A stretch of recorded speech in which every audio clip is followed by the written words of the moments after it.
So I am honoured today to have in the Design Notes studio Caezar Al-Jassar, the owner, product designer, head cook and bottle washer of Alley Cat Games. Caezar, welcome to the Design Notes studio. Thank you very much. That was a very flamboyant way to introduce me. So my first question is the question I ask everybody, because in life we rarely get to be, braggadocious, but here you get to be as arrogant as you wish. So my first question is, when did you know you were good at what you do? That's a really good question. Well, first and foremost, I was thinking about it this morning, actually. I think the process is you've got to continue to want to be hungry to be better. I know the things I feel like I'm good at, but I'm always thinking, how can I be better at things? And that started on day one when I first started being a publisher full time, and it continues to today. And it's something that I try to convey to my team as well, which is, it's all well and good being good at something, but can you be better at it? How can you be better? How can we get there to that point quicker? But I guess the point was when I ran my first Kickstarter with Lab Wars, and I think I felt like I got the product design spot on with that in terms of who the game was speaking to. And so, when you look at a musician, you kind of see how they got to being great. It's the same with a painter. You can see that there's a sort of obvious progression, practice makes perfect and all of that sort of stuff. I mean, how do you improve as a publisher? What sort of things, what sort of areas in the publishing world do you need to sort of exercise at? I think listening to reviewers, listening to previewers, listening to your fans, looking at your sales. I think looking at all those things culminate in telling you what you're doing right and what you're doing wrong. I was talking to you just before we got on air about the fact that I felt like last year our customer service area could have been massively improved. We had a few issues that ranged for a number of different reasons. So it's just little things like that where, customer service or our production values or making mistakes in the quality control of our games. All of these things are things that we listen to, and it's important that we listen because, we feel like we're a publisher with our ear to the ground. So we always try to make games that are relevant to the trends. We try to be trendsetters. So we were the first people to do a heavyweight roll and write game in Welcome to Dino World.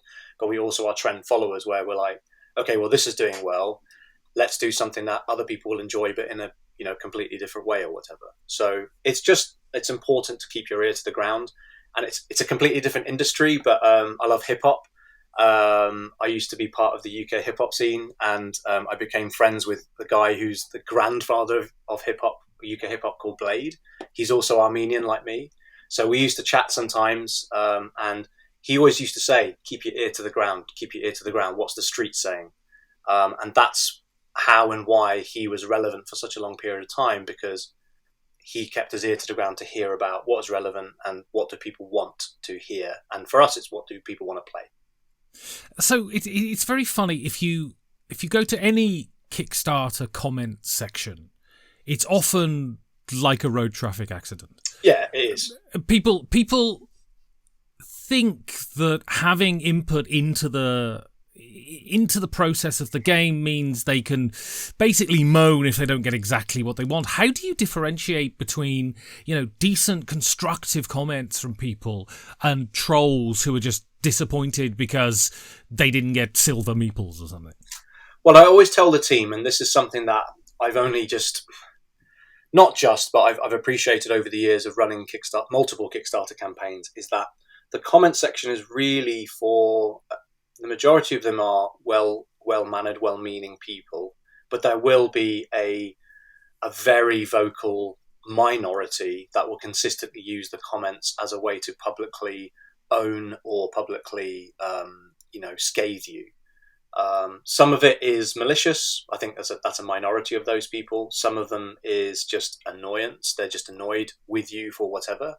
But I always try to remind myself, because I get annoyed by those things sometimes, and my team, that's just the tip of the iceberg, and everything else underneath is just a stable. Everyone's happy. Like, they just want to get the game at some point, and they're happy to support you.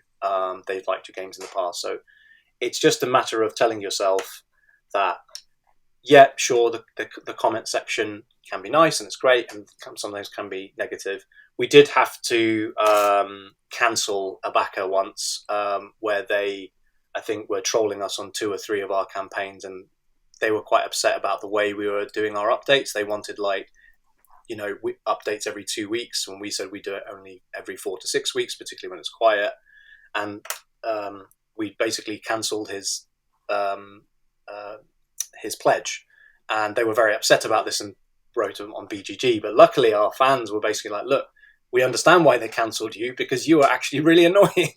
And it's not great, but I think the person understood why we did it, and we took on board their views, and we're getting better at that as well. So it's not like we don't listen; we do.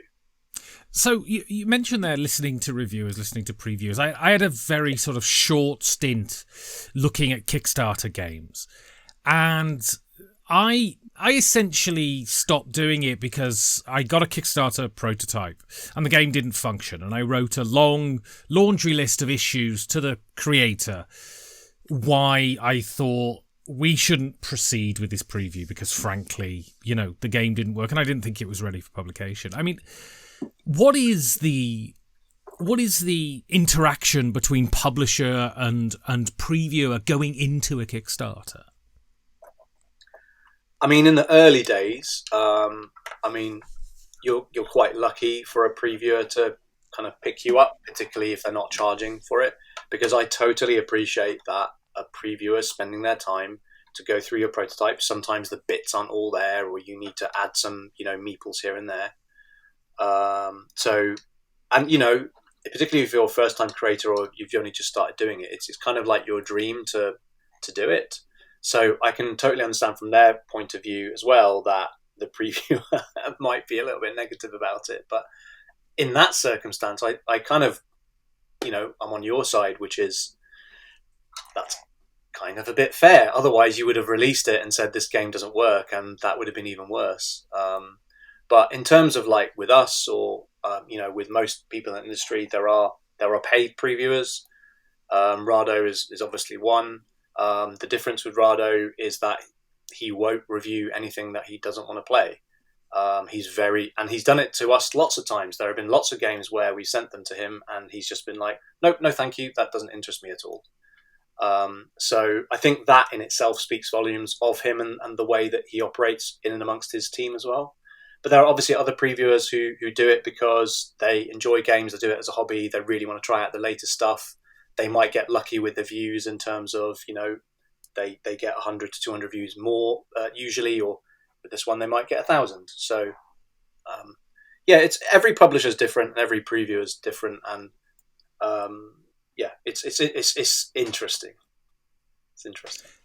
And so, how much of an effect can a good preview, a good pull quote from Rado, for instance, affect how a Kickstarter does? Do you think it has a real profound effect on it? Yes and no. I think first and foremost, you need to get the game right. You need to get the product right. You need to get the innovation and uniqueness right, the art right. There's so many different factors and forms required to make a game a success. The reviewers, I think, do have a contribution to add some credibility to it. But I've always said to the team, and the team have always agreed, and they've always had their own mentality on it, which is similar, which is that previewers don't get bums on seats. They just keep them there. Right. So that's always been our view, which is that, yes, Rado and maybe Heavy Cardboard, for instance, particularly for the advanced games line that we've been releasing recently, help, but they're not there to bring people to your Kickstarter. The creator has to do their job to make it something that people want to pay for, wait for, and then play. It's a big ask. So I'm sure many of the people watching this will be aware of Alley Cat and what they do. But for those who aren't, give us a story briefly about who Alleycat are, how they came to be, and what was your journey into getting into publishing? Very odd way. I was originally a postdoctoral scientist at Cambridge. I started getting into games again about maybe 6 years before I took up that post.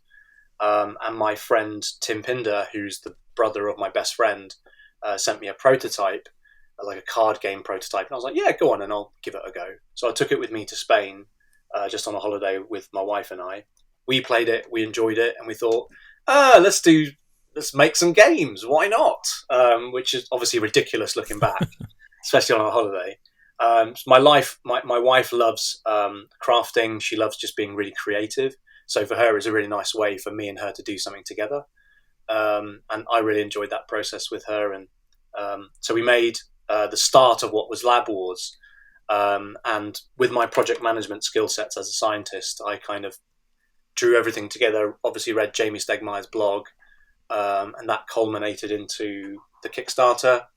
That got picked up by a whole plethora of science-based news outlets, particularly Nature News.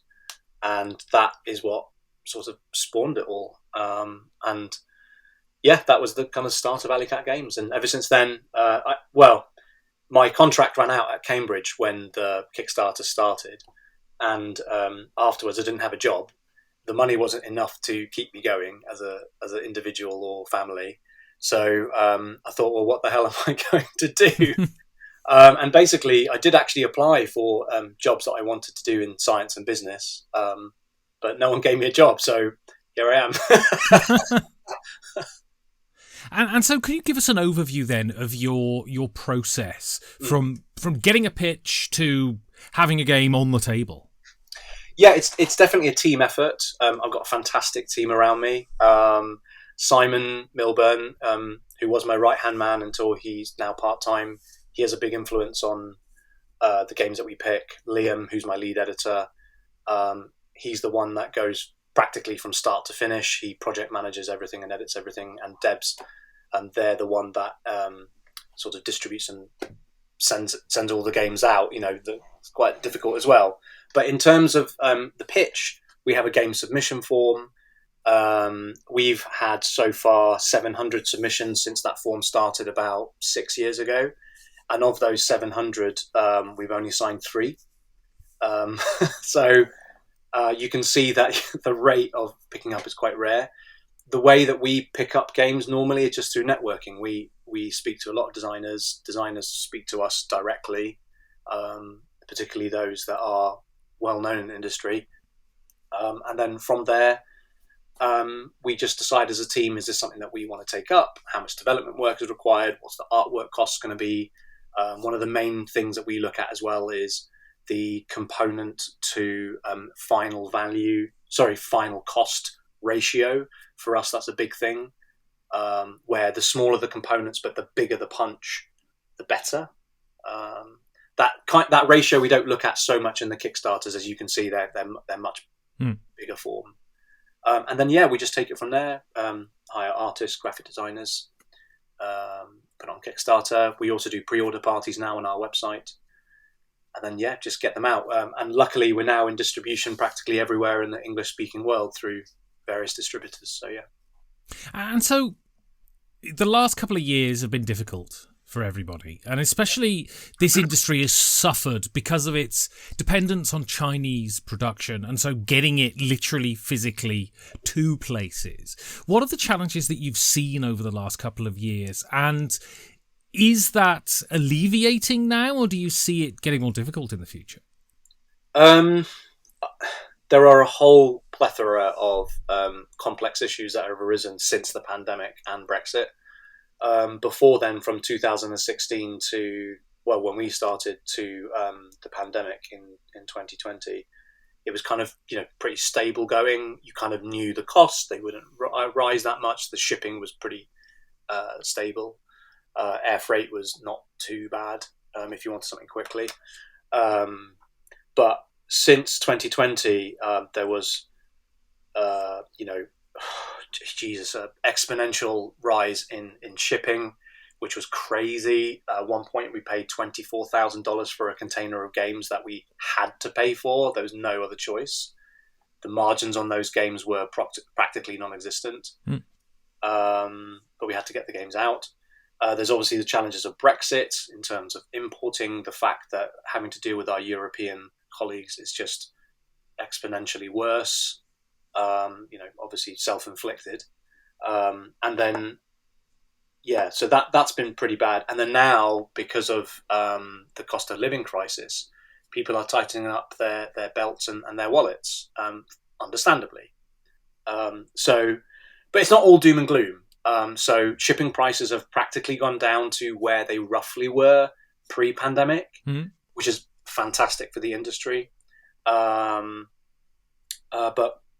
because of the cost of living crisis, people are paying less for their games, and I think publishers and distributors have increased their prices as a result of that, and I don't think that's the right way to go about it. I mean, we could probably have another chat altogether about pricing and stuff, but I think generally, with all those culminating, it's just a whole bag of different issues for publishers and distributors to deal with, and retailers. And so can you give us an overview, because this is going out on the Dice Tower, which is an American channel, and I think primarily Americans will be watching this. Can you give us an overview of kind of the British publishing scene? I remember going to UK Games Expo in 2015, and it really felt like the UK was decades behind America and Germany. I mean, what is the publishing scene in the UK like at the moment? I mean, compared to the American scene, it's almost like a cottage industry. I don't know if that's the right phrase, but it still feels that. I don't think we're decades behind in terms of what we're doing, but we're decades behind in terms of our scale. But I think the way we can alleviate that is obviously, selling into US markets. But the difficulty with that is that we're also vying for competition with already established US publishers who have the connections or the lack of the distance and networking and so forth. Alicat is probably one of the slightly bigger independents out there in the UK, but we're still quite small relative to other publishers in the US that are also independent, like, say, I don't know, Renegade or Pandasaurus or, something like that. But yeah, the UK publishing scene is still quite small, and obviously we've had a huge, hit with what's happened with ITB. That's had obviously worldwide ramifications there, which was pretty sad for everyone. And then there are still quite a few, bigger ones that, obviously we have Games Workshop, but they're a beast onto their own. There's obviously Modifius. They're doing fantastically well. And there are other publishers out there in the UK that are not so hobby focused, but they're hobby and mass. And that's kind of where Alicat is going. We want to be a hobby and mass publisher. Because I always felt like with hobby, particularly in the UK, there was a ceiling. And, to break through that ceiling, you needed to appeal to a wider range of audience. Our bread and butter is still, hobby gamers. That's who we want to cater for. But I think if we want to grow as a business, as a team, we have to cater for those people. So you've worked in labs and you've worked as a board game publisher. I mean, what are the particular challenges in running a board game publisher as opposed to more conventional businesses, do you think? That's a good question. I mean, I think we face the same challenges that most other businesses face. The biggest one being cash flow. Every 3 months, as my team will attest, I'll have a panic attack and tell the team, we've run out of money. Something like that. But, we just have the same challenges other businesses have, which is how and why would a consumer want to buy this product? And how can we get the products in front of the consumer to want to buy them? And those sorts of things. I think the other probably biggest thing is creativity. Maybe with like a fashion retailer, the creativity is, staying on trend with fashions and what type of material is hot right now and stuff like that. With us, it's there is some similarity in the sense that, what games are hot right now and how do we make them? But I guess the difficulty is that you can't just make a game like that. It just doesn't work. If I don't know what you call them in fashion industry as an example, but a creative designer, all they need is a piece of paper and a pen, and they can just scrawl it out, and then they can order the materials in and just shape and make it. With us, it doesn't really work like that, because making a game that hobby gamers want to play, and they're blessed with a whole plethora of different games, is difficult. So yeah, we're I wouldn't say we're reliant on designers, but it's we need designers to pitch to us their games so that we can sell them. So yeah. I mean, on the subject of trends, you've been in the industry. Alley Cat's been in the industry for a while now. How has the industry and the tastes of gamers changed in that period, do you think? Yeah, I think between 2016 and 2008 and 19, there was an exponential rise in people's interest in crowdfunding because it was exciting, it was new. You'd pay and then you'd get it later, and it would be a nice little surprise for your future self. So I definitely think the appetite or growth of crowdfunding has stalled. I mean, the merger or acquisition of GameFound by Ravensburger was interesting to watch. And obviously BackerKit has come into the fray now with their own crowdfunding platform. I personally think it's bad to have too many crowdfunding platforms because it kind of dilutes the kind of like brain space of a consumer to go, where should I go? And I've got to have multiple accounts now. And what I don't like this system and I don't like that system. And is there a pledge manager? And so I think for the consumer, it does become confusing. And I think that has probably played a part in possibly stalling it that much. I don't know. I mean, we have used GameFound and they're great. And their platform is really good for publishers. But yeah, the trends for crowdfunding is odd. But also now, because of the cost of living crisis, the trends in what consumers are buying has massively changed. This is something that I've spoken to at length with retailers, with consumers themselves and distributors, whereby consumers are still buying, small games like this, which is actually our best-selling game.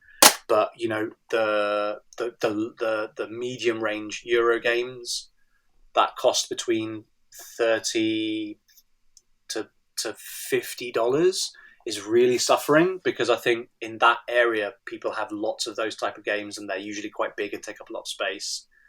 But anything $50 plus is still going okay on Kickstarter, at least, because people still want to buy premium products with lots of stuff where they have a really cool and novel experience. But it's just that middle ground where we're seeing absolute slaughtering and we're actually avoiding ourselves. So, looking to the future now then, so can you tell us what's coming up in the future for Alley Cat? Yeah, I mean, well, as I explained in my previous answer, we're avoiding the middle ground. So that used to be our bread and butter. Dice Hospital, Chocolate Factory were those kind of middle grounds that people were buying a lot of, but less so nowadays. People are still buying them, obviously, but to a lesser degree. But what we're doing is it's kind of like a three-pronged attack. We're going heavily into sort of our mass market line, Tinder Blocks, bestseller, Kitten, our second bestseller, and then Catstronauts. Sorry, that's quite loud. So our mass market line is something that we're heavily going into because we're seeing some really strong growth there.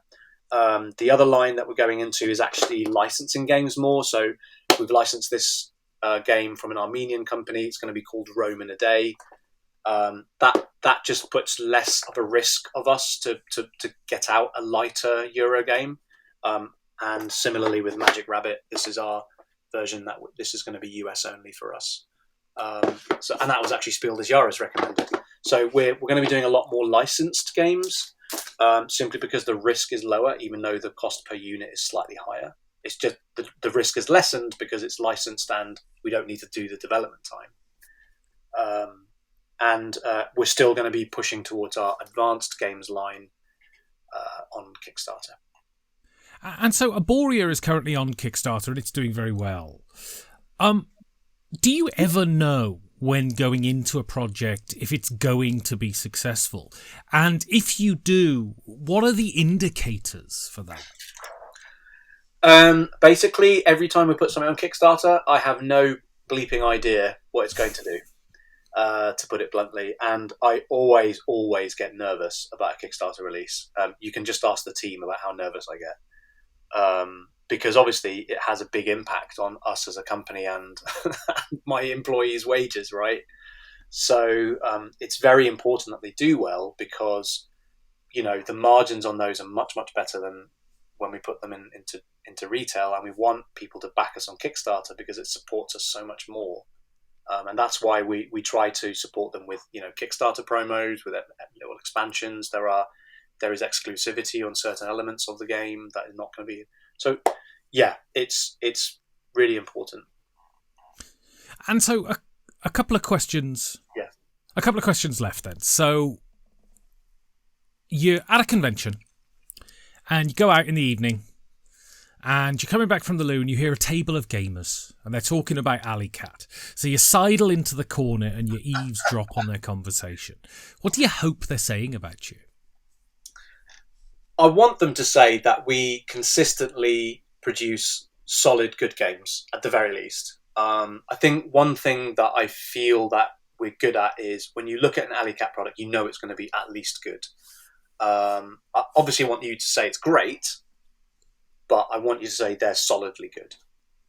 Because I think consistency in the hobby industry is, for me at least, as a consumer myself, more important. Because, when you buy a Stonemaier game, that the production and the quality of the game is just going to be really flash. So consistently that even if the game isn't great, and, Stonemaier have had some hits and some not hits, let's say, but that you're going to buy it and you're still going to enjoy it, even though the game might just be okay, but it's just going to feel nice and the experience is nice.